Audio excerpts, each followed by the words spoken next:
সুপ্রিয় শিক্ষার্থী, আজকে আমরা জানবো ইন, অন ও অ্যাট এর ব্যবহার। আমরা ইন, অন এবং অ্যাট এর ব্যবহার সঠিকভাবে জানবো। কোথায় ইন বসে, কোথায় অন বসে এবং কোথায় অ্যাট বসে। আজকের পর থেকে ইনশাআল্লাহ আর তোমাদের কোনো সমস্যা হবে না। তো দেখো, তার আগে মান্থ, সিজন এবং ইয়ার, অর্থাৎ মাস, ঋতু এবং বছর এগুলো যদি থাকে তাহলে কি হবে, ইন বসবে, তার সঙ্গে ইন বসে। এবং ডেজ অর্থাৎ দিন, দিন যদি থাকে তার পূর্বে কি বসে, অন বসে।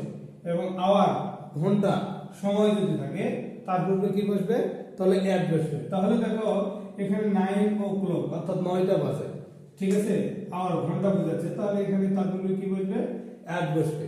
আর এটি কি নভেম্বর, এটা একটা মাসের নাম, মাসের নামের পূর্বে কি বসে, ইন বসে। 2025 অর্থাৎ 2025 এটা একটি সাল, তাহলে এই বছর যদি হয় তাহলে কি হয়, ইন হয়। এখানে উইন্টার একটা সিজন, উইন্টার শীতকাল, তাহলে এর সামনে কি বসবে, এন বসবে। মানডে, মানডে একটা হচ্ছে দিন, এই দিনের সামনে কি বসবে, দিনের সামনে অন বসবে।